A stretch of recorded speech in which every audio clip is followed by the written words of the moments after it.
Alors Vanessa, que veut dire être committé ? Alors on dit committed d'un joueur qui en fait s'est trop engagé dans un coup pour se permettre après de passer, c'est-à-dire par exemple, un exemple concret, ça serait on a 2000 jetons encore dans notre tapis, on fait ou on call une mise à 1005, on estime que les 500 jetons qui restent doivent partir dans le coup aussi parce qu'on ne doit pas se garder une petite somme comme ça par rapport à la somme déjà investie. Alors qu'est-ce qu'un overbet ? L'overbet, c'est miser beaucoup plus que la normale, on va dire. Si le pot fait 500 et que tu mises 1002, c'est un overbet.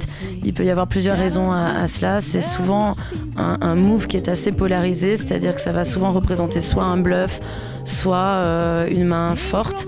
C'est-à-dire qu'on peut le faire pour espérer être payé derrière et bien sûr aussi le faire pour espérer que la personne fold parce que c'est très cher et qu'il faudrait peut-être pas une mise en dessous. Mais c'est vrai qu'il ne faut pas penser que ça sert qu'à ça sert vraiment aussi des fois à justement se faire payer. Alors qu'est-ce que veut dire backdoor au poker ? Alors backdoor, c'est souvent aussi appelé runner, c'est-à-dire qu'en fait, au flop par exemple, vous avez as de carreau et 9 de pique en main. Si au flop il y a 2 carreaux et que la turn et la river c'est encore des carreaux, ça fait par exemple la couleur backdoor, c'est-à-dire qu'il faut à la fois la turn et à la fois la river pour avoir son jeu. C'est assez improbable, mais malheureusement ça arrive. Ou heureusement, hein, si c'est pour nous, hein, la backdoor ça arrive aussi. Alors qu'est-ce qu'un out ou des outs au poker ? Au poker, les outs, c'est les cartes que nous avons qui nous permettent d'améliorer notre jeu.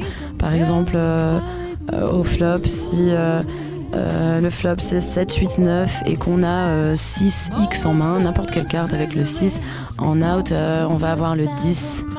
Si par exemple on a paire de 3, on a déjà notre jeu fait, mais les 2-3 qui restent seront quand même 2 out. Voilà, c'est les cartes qui vont nous permettre d'améliorer notre jeu. On a des outs au flop, on a des outs encore au turn. Alors qu'est-ce que drawing dead au poker ? Drawing dead, c'est quand il n'y a plus aucune façon de gagner le coup. Souvent, évidemment, par rapport à la main de l'autre, en fait, qui est déjà faite et qui est déjà plus forte que la tienne. Et les outs qui peuvent venir pour toi ne vont pas te servir à gagner le coup par rapport à la main de l'autre. Par exemple, si au flop, tu as même tirage flush max, si l'autre en face a déjà son full au flop, tu es drawing dead.